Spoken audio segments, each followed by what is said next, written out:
کہیں پہ رشتہ کرنا ہو، نوکری کا آغاز کرنا ہو، کسی دوسرے ملک میں جانا ہو، ویزا لینا ہو،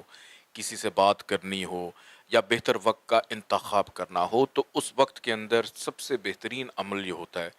کہ آپ اپنے رب سے، اپنے پروردگار سے مشورہ کر لیں استخارے کی صورت میں۔ اور استخارہ کرنے کا انتہائی آسان طریقہ کار آج میں ہدیہ کر دیتا ہوں، تاکہ آپ اپنی زندگی میں اگر میں اویلیبل نہیں ہوں یا کوئی بھی اور شخص اویلیبل نہیں ہے جسے آپ رہنمائی لیتے ہیں، تو آپ اللہ سے رہنمائی لیں۔ اللہ ہی مددگار ہے، اللہ ہی ہر چیز پہ قادر ہے۔ تو اس کا سب سے آسان طریقہ کار یہ ہوتا ہے کہ استخارہ کرنے کے لیے جب آپ عشاء کی نماز پڑھ لیں، اس کے بعد آپ نے 2 رکعت نماز پڑھنی ہے، نماز حاجت کی نیت کر کے آپ 2 رکعت نماز پڑھیں گے۔ اس کی پہلی رکعت کے اندر آپ نے سورہ الحمد کے بعد آپ نے ایک دفعہ سورہ کافرون پڑھنی ہے، اور پھر اگلی رکعت میں الحمد شریف کے بعد آپ نے سورہ اخلاص پڑھنی ہے۔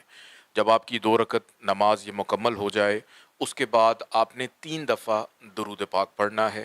درود پاک پڑھنے کے بعد آپ نے 12 دفعہ سورہ اخلاص پڑھ کے اپنے سیدھے ہاتھ کے اوپر، یعنی جو سیدھا ہاتھ ہے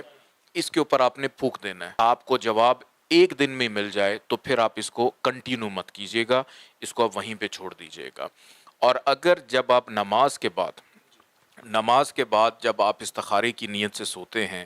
اور اگر آپ کے ہاتھ میں جس میں آپ نے سورہ اخلاص پڑھی ہے اور آپ دایاں ہاتھ یہاں پہ رکھ رہے ہیں، تو یہاں پہ اگر ہاتھ میں سوتے وقت آپ کے ہاتھ میں اونٹ کی ہڈی کی تسبیح ہو، اس کے اوپر آپ نے 12 دفعہ سورہ اخلاص پڑھی ہو اور آپ سو گئے ہیں، تو آپ یقین جانیے کہ جو بھی آپ کو خواب کی صورت میں چیز آئے گی،